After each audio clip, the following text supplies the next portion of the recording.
타적 선택에서 포용적 보편성으로 라는 제목으로 소제목을 본다면 혈통에서 은혜로 라는 제목으로 말씀을 나누고자 합니다. 살아오시면서 누군가가 부러웠던 적 없으십니까? 저놈 부모 잘 만나가지고 쟤는 참 운도 좋아. 어떻게 하는 것마다 저렇게 다 돈이 붙냐. 어떻게 쟤는 농사 짓는 것마다 어떻게 이렇게 잘 되지? 특히나 농사나 뭐 여러 가지 실력 때문에 되는 거라면 그렇다 치지만 부모 잘 만나가지고 잘 사는 친구들을 보면은 배알이 꼬지 않으십니까? 뭐 이거 이렇게 억울한 경우가 어디 있어요? 좋은 차 타고 좋은 집 타고 죄를 지어도 요리조리 잘 빠져나가요.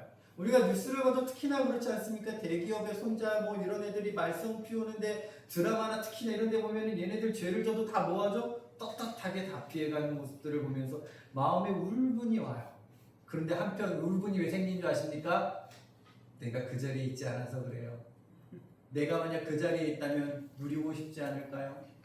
기쁘지 않을까요? 혜택이라 느끼지 않을까요? 근데 여러분, 성경을 보다 보면 하나님의 은혜라는 것이 보편 타당하지가 않아요. 특히나 구약에서 창세기에서 말씀을 보면은 하나님이 공평하시다는데 진짜 공평하신 하나님으로 느끼십니까? 우리가 하나님을 신실하신 하나님으로 고백하는데 누구한테 신실한 하나님일까요? 자, 보세요. 아버지가 부자예요. 힘과 능력, 권세가 있어요. 그 아들이 있어요. 그 아버지는 이 아들한테 뭘 할까요? 신실해요. 뭘 해도요? 죄를 지어도 잘못해도 왜요? 내 자식이니까. 세상 사람들이 뭐라 해도 이 자식을 보호해 주려고 해요. 근데 세상 사람들은 이 가족을 욕해요. 아버지는 도대체 아들을 뭐 하시냐고, 왜 안 가르치시냐고, 왜 훈련시키지 않으시냐고, 왜 따끔하게 혼내지 아니하시냐고, 왜 죄를 달갑게 받으라고 하지 아니하냐고요. 근데 우리가 여러분 창세기 말씀을 보세요.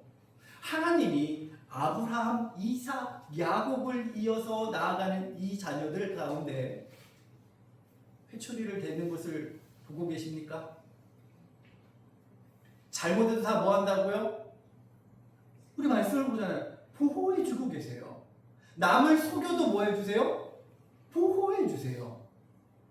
도리어 그 속임을 당한 자들 안에 꿈속에 나타나서 그들을 통하여 이 하나님의 자녀를 어떻게 하지 말라고 깨닫게 하시고 보호하게 하시는 거예요. 잘못은 누가 있는데요? 하나님의 자녀가 있는데요. 뭐 하지 않습니까? 편협하지 않으세요? 하나님께서 이스라엘 백성을 택하신 이유는 어디에 있을까요? 이유는 몰라요. 그런데 하나님이 선택하셨다는 게 중요해요. 오늘 본문의 말씀도 보세요. 이 말씀에 연이어서 나가는 거예요. 배타적인 선택, 보편적인 선택이 아니라는 거예요, 여러분. 구약은 보편적인 선택이 아니에요. 매우 편협해요. 집중되어 있다는 거예요. 누구에게요? 하나님의 자손, 특히나 아브라함으로 통하여 노아부터 이어진 아브라함, 이삭, 야곱이라는 이 족보에 한해서 하나님은 누구를 보호하세요? 그 가문과 가족과 그것을 통해 형통케 하시는 길을 보여주고 계시다는 거예요. 저와 여러분이 거기에 속해 있습니까? 저와 여러분이 아브라함의 혈통이에요? 이삭의 혈통입니까? 우리는 그 피를 받지 아니하였는데요. 보세요. 오늘 말씀에 보면은 야곱이 장자권을 갖고 어머니를 통하여 삼촌 라반의 집에 갑니다. 거기에서 14년 넘게 고된 일을 해요. 고된 일을 하게 된 이유는 결혼 때문에 그랬어요. 하나님의 은혜를 사모하고자 그 길을 가고자 했던 게 아니라 둘째를 너무나 보고 이뻐봐서 내가 그와 결혼하려고 했는데 이게 실수된 거예요. 누가? 삼촌 라반이 나를 속여 들어왔기 때문이에요. 분명히 둘째랑 결혼해야 되는데 그날 밤에 들어갔더니 첫째 레아가 나랑 잠자리란 거예요. 이런 멍청한 놈이 어딨어요. 7년 동안 보고 있는 여인이었는데 아무리 깜깜하고 불이 안 켜진 상황 뭐를 뒤집어 썼다고 해도 알아야 돼요, 몰라야 돼요? 뭐하면 안 되죠. 아무리 만져봐야 할까요? 멀리서만 지켜봐도 레아도 대단하죠. 그 밤에 같이 자면서 아무 이야기도 아무 말도 하지 않고 그렇게 아마 삼촌 라반한테 들은 여러 가지 이야기들이 있을 거예요. 아침에 일어나서야 깨달은 거예요. 이게 무슨 일이야? 왜 딴 여자가 네가 왜 내 옆에 누워있어? 네가 왜 내 옆에 누워있는 거야? 술이 많이 취했던 걸까요? 그때에서 삼촌 라반을 찾아가요. 왜 이렇게 했습니까? 그 삼촌은 이야기해요. 우리 이 지역의 전통이야. 야, 어떻게 첫째가 있는데 둘째를 먼저 보내냐. 그래서 첫째를 내온 거야. 라고 하면서 아주 뻔뻔하게 이야기해요. 그러면 너 둘째랑 결혼해. 그리고 나한테 7년을 더 봉사해.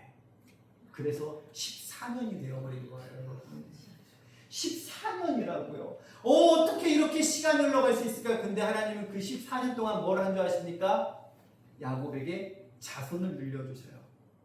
두 여인에게서, 근데 사랑하였던 여인에게서는 아이를 낳지 못해요. 라헬에게서 아들 4명을 낳아요. 근데 둘째가 이제 그것을 보고 속이 탔어요. 그래서 자신의 하인을 야곱에게 보내고 그를 통해 아들을 낳게 되고, 레아도 자신의 하녀를 보내서 아들을 낳게 되고, 이러면서 자녀들이 불어나게 돼요. 누가 역사하시는 걸까요? 하나님이 역사하셨어요. 무엇을요? 하나님이 약속하신 것을 통하여 네 자손을 내가 많게 하겠다는 그 약속을 지키시고 계신 거예요. 근데 그렇게 자식들을 낳으면서 14년이라는 시간을 보냈더니 자녀들은 많아지는데 이 자녀들을 양육하고 키우려면 뭐가 필요해요? 돈이 필요할 거 아니에요. 애써 노동을 했는데 노동에 대한 대가를 받지 못하고 내가 키우는 가축도 아무것도 없는 거예요. 왜냐? 이삭 아버지 집을 떠날 때 호련단신으로 떠났기 때문이에요. 그제서야 라반을 찾아갑니다. 그리고 이야기해요. 지금까지 내가 노동한 거 안 주셔도 됩니다. 그러나 앞으로 내가 노동하여 벌어들인 것 중에서 일부를 내가 취하겠습니다. 당시 양은요, 흰색과 검정색, 즉 단색의 양들이 많이 있었어요. 얼룩무늬 양은 이상하다 그래서 취급을 하지 않았던 거예요. 근데 야곱이 14년 동안 양을 치면서 어떠한 습성을 가진 줄 알아서 자신의 방법으로 이것을 해결할 수 있을 거라 바라본 거예요. 그리고 진짜 어떻게 됐을까요? 양들을 늘려나게 된 거예요. 근데 있지 않습니까? 내 생각과 방법으로 한 것 같지만 하나님이 함께 해주신 거였어요. 와, 내 생각대로 됐어. 내 계획대로 됐어. 근데 여러분, 내 생각과 내 계획대로에는 나중에 무엇이 찾아오는 줄 아십니까? 문제가 찾아온다는 사실이에요. 문제가 분명히 발생해요.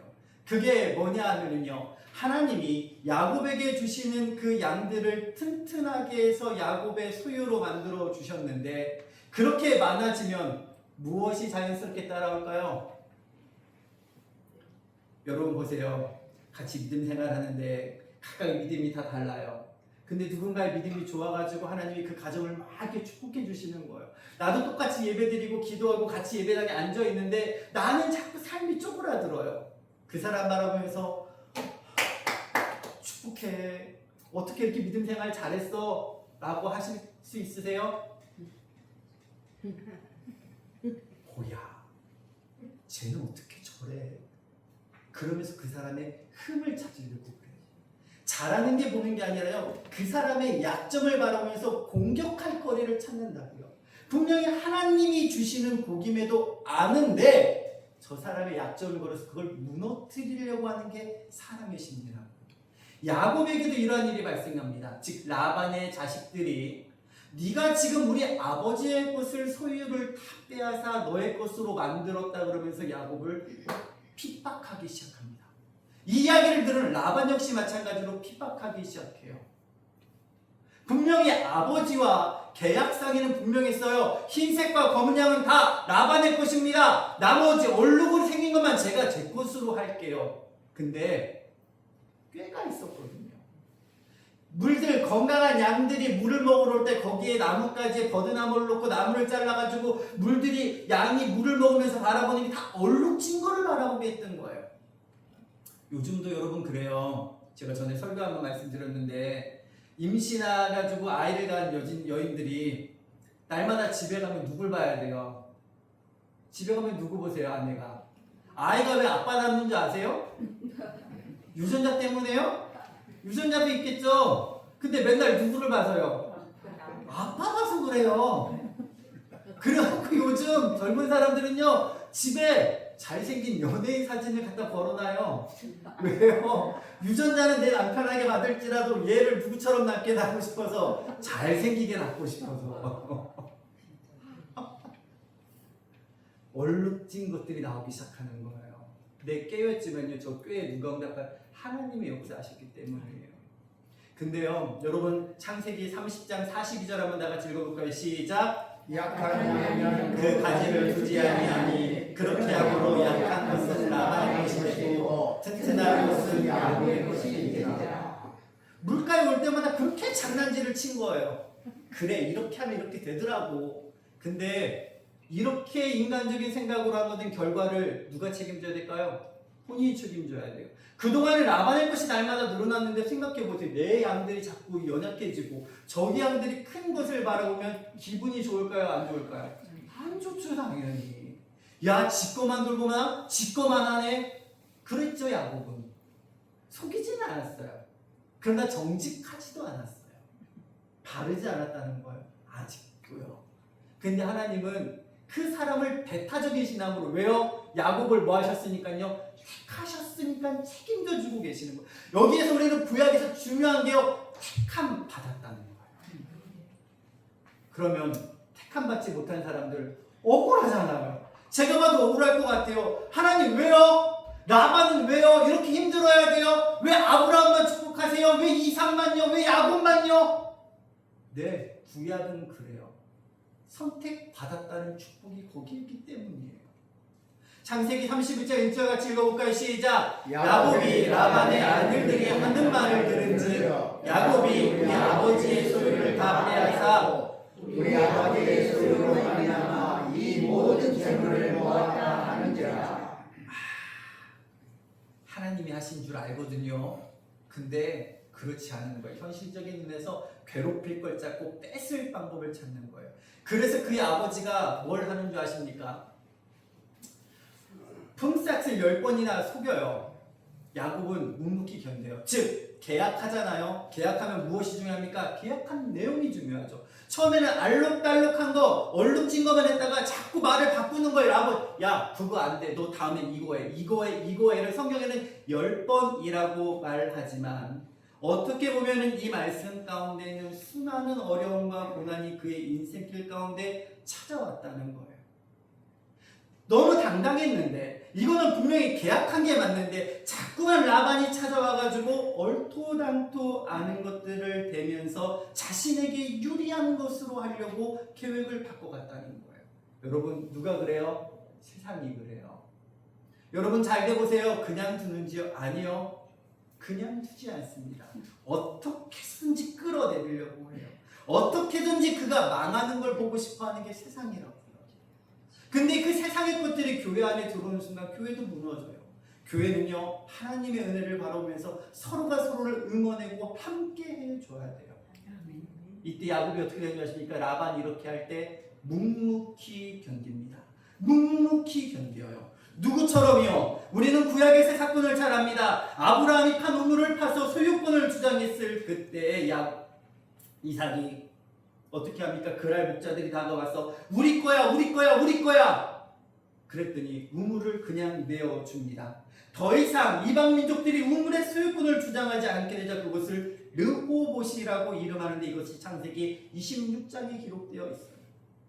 왜요? 하나님이 하신다는 것을 경험한 사람은 지금의 어려움 앞에 주눅들지 않아요. 왜요? 자리를 옮기면 또 누가 나와 함께 하실 거니까요. 하나님이 함께 하실 거니까. 나는 하나님이 선택하시고 보호하신 자라는 이것이 얼마나 중요한가. 눈앞에 놓인 상황에 흔들리지 않는다는 거예요. 지금 잃어버려도 포기하는 것 같아 보여도 왜요? 여기 가면 또 뭐 하실 거니까 하나님이 나와 함께 하시고 나의 삶을 책임져 주실 거니까. 이게 하나님의 선택의 중요성이라는 거예요. 라반에겐 이게 있지 않아요. 하나님의 그의 삶을. 단지 라반은 야곱이 그의 가정에 들어갔기 때문에 그의 전보다 나중에 더 풍성해졌던 거예요. 하나님의 사람이, 하나님의 믿음의 사람이 한 사람 두 사람 우리 교회 가운데 거하기 시작하고 함께 기도하기 시작하면요, 우리 교회도 풍성해질 수 있어요. 그 주인공이 저와 여러분 되시길 소망해요. 누릴 수는 있어요. 옆에 사람 때문에, 믿음의 사람 때문에. 근데 그 주인공이 저와 여러분이 되어야 되지 않냐겠습니까? 자꾸 옆에 사람만 보고 부러워하시겠어요? 저 사람만 보고 부러워하시겠어요? 저 교회만 보고 부러워하시겠어요? 야, 저 교회는 저 교회는 저 교회는 저 성도는 저 성도는. 아니요, 그 주인공이 내가 되어야 된다는 거예요. 창세기 31장 7절 말씀 한번 읽어볼까요? 시작. 그들이 아버지가 나를 속여 품살을 10번이나 변경하였느니라. 그러나 하나님이 그를 막으사 나를 해치지 못하게 하셨으며. 여러분 보세요. 10번이나 속였대요. 힘들었을까요? 안 힘들었을까요? 힘들죠. 한두 번 속아도 사람이 분찾기가 어려운데. 누가 나무 속여보고 경험해볼 수 있지 않으세요? 아, 억울해서 미치겠는 거예요. 집에 가가지고 들상을 얻고 분이 안 풀려가지고 미치는데 이게 10번이나 그랬다고 생각해보세요. 내일 갔는데 또 이 사람이 말을 바꾸네? 아니야 이렇게 하자고. 그 다음날 갔더니 또 말을 바꾸네? 그 다음날 갔더니 또 말을 바꾸네? 그 다음날 갔더니 이 상종하지 못할 사람. 근데 나는 그 사람 밑에 있어서 어쩔 수가 없는 거예요. 어쩔 수 없이 내가 당해야 되는 입장이에요. 알았어. 그래. 근데 희한하게도 그렇게 했더니 내가 손대는 일마다 뭐예요? 되는 거예요. 억울한데 길을 바꿔서 또 요걸 댔더니 뭐예요? 또 되는 거예요. 그러면서 야곱이 무슨 고백을 한 줄 아십니까? 그동안 고백하지 않았어요. 하나님이 그를 막으사 나를 뭐하지 못하게 하셨다? 해치지 못하게 하셨다는 거예요. 이게요, 신실하심이에요. 나는 그 안에 어쩔 수 없이 당하는 것 같지만 싸우지 않았어요. 들이붓고 싸웠을까요? 화나면 어떻게 해야 돼요? 들어 엎어야죠. 에이, 때려야죠. 쳐줘야죠. 싸워야죠. 에이, 싸우는 게 당연해. 야, 미쳤어. 왜 바보처럼 당하고만 살아? 그게 세상의 말로 당연하게 느껴지십니까? 더 미련하다, 야, 뻔하잖아. 이걸 당해? 당장 가서 싸워. 욕이라도 하고 와야지. 집 앞에 가서 소금이라도 뿌려.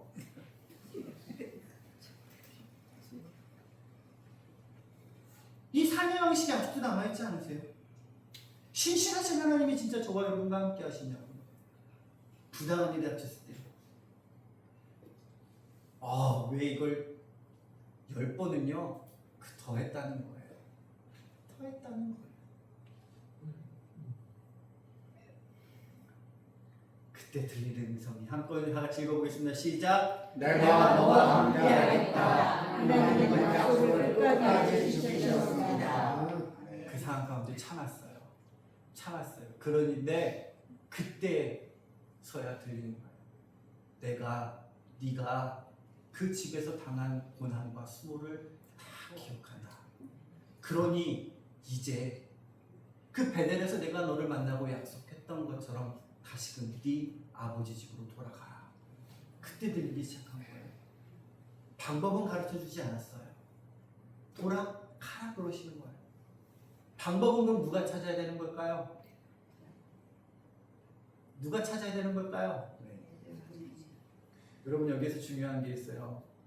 주님 가라 그러셨으면 알려주셔야죠라고 물어볼 줄도 알아야 돼요. 가라 그랬으니 야곱이 갈 생각을 하면서 지 생각대로 또 계획을 짜요. 양털 깎는 기간이 있어요. 양이 많았기 때문에 집을 비우고 양이 있는 곳을 7일 정도에 가서 양을 깎는 기간이 있어서 그 시간에 야곱이 자신의 자녀들과 그동안 가져갔던 모든 것들을 데리고 떠날 계획을 해요. 이 시간 정도면. 근데 그래서 여러분, 말씀을 들을 때 새벽을 나오면 좋으신 게, 제가 새벽 말씀 중에 한 말씀을 뽑아서 오늘 말씀을 전해드리는데, 새벽에 나오셨던 분들은 어떻게 진행되었던 이야기들인지가 새벽을 통해 이미 숙지되어 있는 상황에서 제가 조금 더 깊이 들어가는 거예요. 떠나요. 그렇게 떠나면 떠날 수 있을까요? 여러분 생각해 보세요. 외산에서 잘 살다가 뭐 일을 하다가 거부가 됐어요. 근데 여러 가지 관계가 있는데 그래 이 농사 기간이 바쁘니까 내가 밤새 몰래 짐 싸가지고 나 못 찾는 데로 쳐야지. 다음날 관계된 사람들이 야 그 집 쳤대! 찾아갈까요? 안 찾아갈까요? 찾아가죠. 먼저 경찰에 신고하고 찾아가려고 애를 쓴다고요. 라반도 양털을 깎다가 종들을 통해 야곱이 떠나갔어요 라는 소식을 듣고 가장 먼저 뭘 했을까요? 잡아야지라는 생각을 하죠. 야 멀리 갔으니까 우리가 포기하자. 못 잡겠다. 이게 아니에요 여러분. 세상도 그래요. 쫓아가요. 죽이려고 쫓아간 거예요. 근데 그 걸음을 누가 막으신 줄 아십니까? 하나님이 막으셨어요. 왜요? 야곱을 뭐 하셨으니까요? 사랑하시고 지키시고 약속하셨으니까요. 그래서 여러분 제가 말씀을 보면서 고민된 게 그거였어요. 뭐지? 나는 그 사랑을 받고 있는 걸까? 나는 그 보호를 받고 있는 걸까? 라반의 입장에서 아니면 아브라, 이삭, 야곱 이외의 사람들의 입장에서 그 가족을 보면은 와 어떡해. 그래서 가나안 땅에 들어갈 때 이스라엘 백성들을 가나안 족속들이 두려워해요. 가는 곳마다 승리했거든요. 이스라엘 백성들이 힘이 있는 게 아니고 능력이 있는 것도 아니었어요. 싸움의 기술도 방식도 희한해요. 예루살렘 여리고성을 돌기만 해요. 공성전을 해서 치는 게 아니라. 그런데 누가 무너뜨려 주세요? 하나님이 무너뜨려 주세요. 그들이 두려워한 이유는 이스라엘 백성이 누구와 함께 하시니까? 하나님이 함께 하시니까. 싸워봐야 안 돼. 근데 왜 그 하나님은 이스라엘 백성에게만 함께 하시는 걸까? 왜 배타적인 신앙의 모습을 보이고 계시는 걸까? 그래서 아직도 유대인들은 혈통에 매여 있습니다. 야곱의 혈통, 이스마엘의 혈통. 혈통에만 머물러 있는 이 신앙으로 구약을 바라본다면 나의 이야기가 아니네. 교회 다니면서도요. 우리가 믿음을 붙잡고 신앙생활하는데 저건 좀 믿음 좋으신 분의 이야기야. 목사님의 이야기야. 장로님의 이야기야. 저 권사님만 믿음이 저러니까 새벽제단을 날마다 쌓으시니까 저렇지 라고 여길 수 있는 배타적 신앙 안에서 벗어난 신앙의 자리에 나를 두게 된다는 사실이에요. 이렇도록 강력하고 무조건적인 은혜, 여러분들 그 안에 거하고 싶지 않으세요? 그 사랑받고 싶지 않으세요? 왜 야곱의 핏줄에게만 허락된 이 다친 축복일까?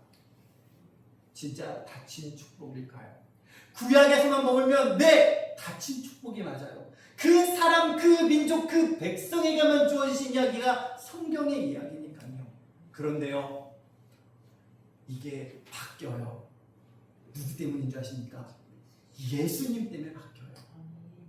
구약은 철저히 이스라엘 향한, 이스라엘 백성을 향한, 예루살렘을 향한, 근데요 그 축복의 문이 예수님을 통해 바뀌어지게 된다는 사실입니다. 하나님이 그 모든 것을 깨부셨어요. 더 이상 혈통이 아니라는 거예요. 민족에 취해 있는 것이 아니라는 거예요. 그 안에 있는 것이 아니라 무엇을 주신 줄 아십니까? 예수 그리스도의 십자가의 은혜를 통하여 예수님을 믿는 자들에게, 모든 자들에게, 믿음으로 고백하는 모든 자들에게 주시는 하나님의 능력이 되어진다는 사실이에요. 요한복음 3장 16절 말씀 다 같이 한번 읽어볼까요? 요한복음 3장 16절입니다. 시작. 하나님이 이 세상을 그처럼 사랑하사 독생자를 주셨으니 이는 그를 믿는 자마다 멸망하지 않고 영생을 얻게 하려 하였습니다. 여러분, 예수님을 믿는 자에게 아브라함, 이삭, 야곱이 받던 그 신실하신 하나님의 은혜와 축복이 함께 머물게 된다는 사실을 믿음으로 고백하시기를 소망합니다. 그동안 막혀 있었어요. 그 민족에게만요. 그런데 예수님이 오심을 통하여 구약에서는 하나님의 특별한 사랑이 야곱, 이스라엘이라는 울타리 안에 머물렀지만 예수 그리스도를 통해서 그 사랑의 대상은 온 세상으로 선포되어지게 되는 거예요. 온 세상으로요. 우리 갈라디아서 3장 28장 29절 같이 한번 읽어보겠습니다. 시작. 너희는 유대인이나 헬라인이나 종이나 자유인이나 남자나 여자나 다 그리스도 예수 안에 하나이니라. 너희가 그리스도에 오시면 곧 아브라함의 자손이요 약속대로 유업을 이을 자리라. 아멘. 열어 제끼셨다고요. 누가요? 하나님이 그 은혜를 열어 제끼셨다는 거예요.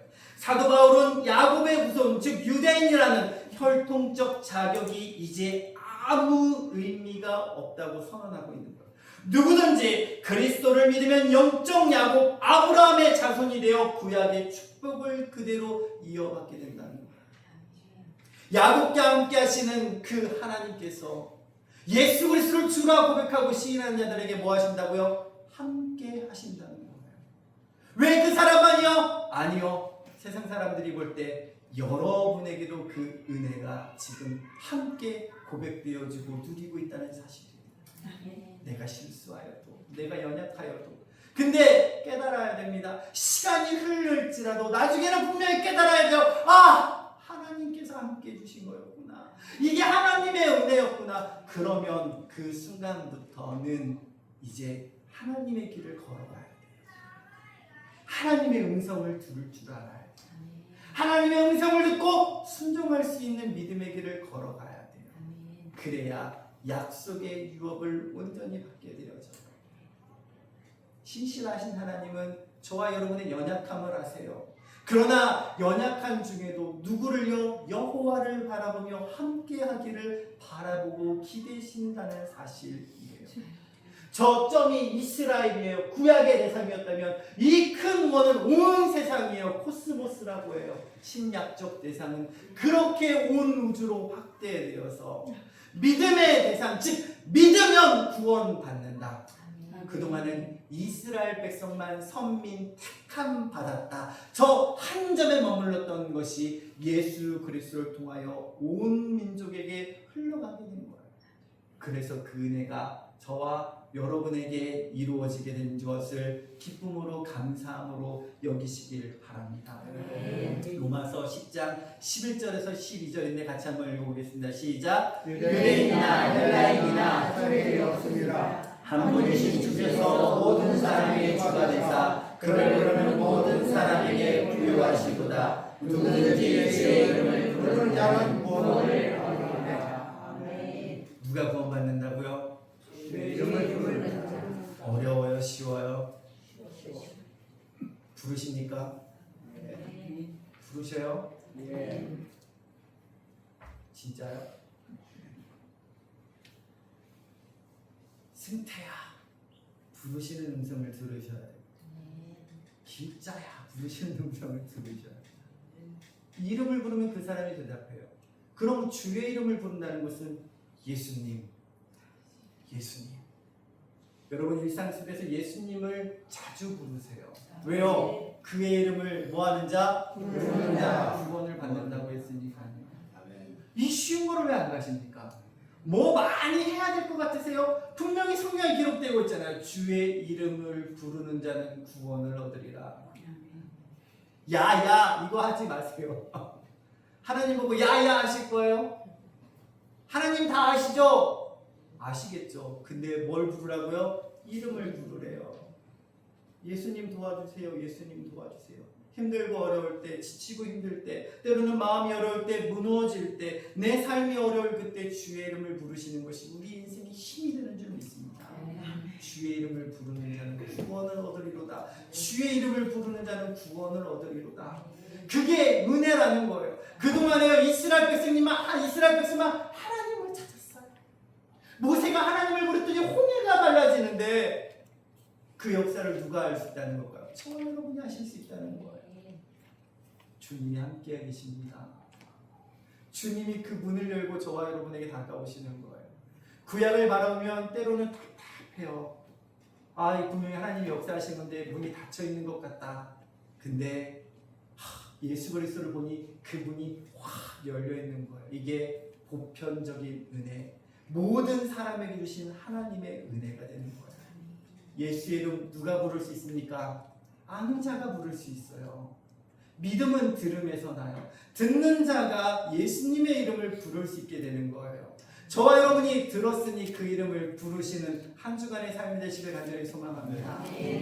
다친 자 구약의 이야기를 이스라엘 백성의 이야기만으로 듣지 않는 이유가 바로 여기 있는 거예요. 그 은혜로우신 하나님, 섭리하시고 지키시고 보호하신 하나님이 지금 그의 이름을 부르는 자들을 동일하게 역사하시겠다고, 함께 하시겠다고 말씀해 주고 계시는 거예요. 그게 예수님께서 이 땅에 오신 이유이고 목적입니다. 죄를 깨달으라고요. 십자가에 내가 달려 너희들 때문에 죽었다고요. 그러니 이제 그 죄에 매여 살지 말고 은혜로운 삶을 살아가라고 오늘 저희들에게 요청하고 계십니다. 함께 읽어보실까요? 시작. 십자가의 은혜로 구원의 문이 온 세상에 활짝 열렸습니다. 그래서 구약을 보는 거예요. 구약을 봐야 하나님의 은혜로움과 손길이 어떤 것을 보시고, 그런 은혜를 예수님을 통하여 우리에게 놀랍게 열어주신 이 사실을 깨닫는 순간 우리는 한량없는 주의 은혜 가운데 거할 수밖에 없게 되어져요. 수영역교회 해운대 옆에 있는 아주 큰 교회예요. 교인들만 5만 명이래요. 예배당을 들어갔더니 4,500석이에요.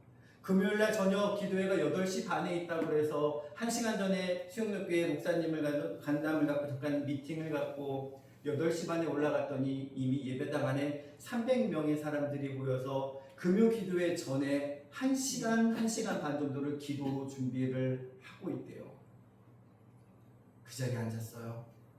8시 반에 시작되는데 생각보다 많이 안 차는데 하고 둘러보다가 30분이 지났더니 예배당이 꽉 찼어요. 1시간 반 찬양과 기도를 하고 목사님의 설교가 10시 20분쯤에 시작되더라고요. 보통 그때는 끝나야 되는 시간쯤에 기도로 들어가야 되는 시간쯤인데 그때부터 목사님이 1시간 설교를 하셔요. 11시 20분까지.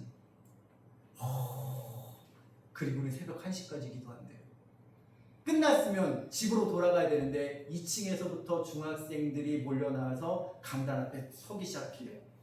옆에 대학생들이 성가대석에 앉아있다가 우르르 나와서 옆에 무리무리로 모여서 기도를 시작해요. 왜 수영역교회가 잘 되냐고요? 이유는 한 가지더라고요. 기도하기 때문이에요. 가셨던 전도사님 한 분이 질문을 드렸어요. 올해 은퇴이신데 그 교회 부목사님이 이제 담임 목사님을 이어받으신대요. 현 담임 목사님한테 묻는 거예요. 이 교회는 교회 학교 친구들이 기도하기로 유명한데 어떻게 교육하셨습니까? 라고 묻는데 그 목사님이 그러시는 거예요. 글쎄요, 어쩌다 보니 그렇게 됐어요. 그러시더라고요. 교회를, 잘 되는 교회를 탐방을 하다 보면은 전도사님들이고 목사님들인데 뭔가를 소스를 맡고 싶어하고 이유가 있을 거라고, 전도하는데 이유가 있을 거라고. 근데 가장 어이없는 답변이 뭔지 아십니까? 저희들 한 게 없는데요. 개척한 지 1년 만에 150명, 200명이 늘어났는데 저희들 한 거 없는데 사람들이 와요. 하나님이 역사하시는 거예요. 근데요, 그 이야기를 들으면 앞에 앉아있는 우리 전도사님, 목사님들은 다 뭐예요? 배알이 꼬이기 시작해요. 나도 개척해가지고 생판 고생하고 주님만 부르짖고 있는데 내 교회는 뭐예요? 안 오는 거예요. 하나님 왜요? 저 교회는 저렇게 사람들이 몰려있는데 왜 우리 교회는냐는 비교가 들어가기 시작해요. 근데요, 그거 아십니까? 하나님은 그 자리에서 견뎌야 하는 시간을 또 허락하고 계시다는 사실이에요. 사람이 있고 없고가 하나님이 역사하시는 게 아니에요. 그 자리에서 주님을 바라보는 그 순간, 사람이 있고 없고가 중요한 게 아니라 하나님이 함께 하심을 믿고 감사하는 저희들의 삶이 되어야 된다는 거예요. 숫자가 많으면 하나님이 함께 하시는 걸까요? 숫자가 적으면 하나님이 안 계시는 걸까요? 그게 아니라는 거예요. 하나님은요, 저와 여러분의 삶 가운데 여러분이 거하는 그 자리에서 예수의 이름을 부르고 고백하면 그 자리에 하나님이 함께 하십니다. 그 하나님은 신실하신 하나님이십니다. 그 변하지 않는 축은 영원하다는 거예요. 도시 딱 다시 멈춰 있으면 배는 떠나가지 않아요. 상황은 바뀌었어요. 닫혀있던 구약의 상황에서 하나님께서 모든 것을 열어주셨어요. 혈통에서 예수로, 이스라엘에서 전인류로. 변하지 않는 것은 한 번 택한 자를 향한 하나님의 끈질기고 집요한 무엇이다? 책임이라는 거예요. 저와 여러분이 그 손에 붙잡혀 있음을 믿으세요. 아멘. 내가 하나님과 함께한다. 하나님이 나를 지켜주신다. 나의 길을 인도하신다는 이 믿음이 저와 여러분에게 분명히 있어야 된다는 사실입니다. 아멘. 구약에 있는 사람들만, 믿음 좋은 사람만 아니라 예수의 이름을 부른 자에게 주시는 그 은혜, 당신을 향한 배타적인 사랑의 보편적인 적용이 저와 여러분에게 이루어지길 간절히 소망해요. 아멘. 구약의 시대에 수많은 흠결에도 불구하고 야곱을 끝까지 지켜내셨던 그 치열하고 배타적인 사랑이 이제 그 놀라운 은혜는 십자가라는 열린 문을 통해 예수 그리스도 안에 있는 저와 여러분에게 동일한 무게와 신실함으로 주어진다는 사실, 이게 은혜입니다. 아멘.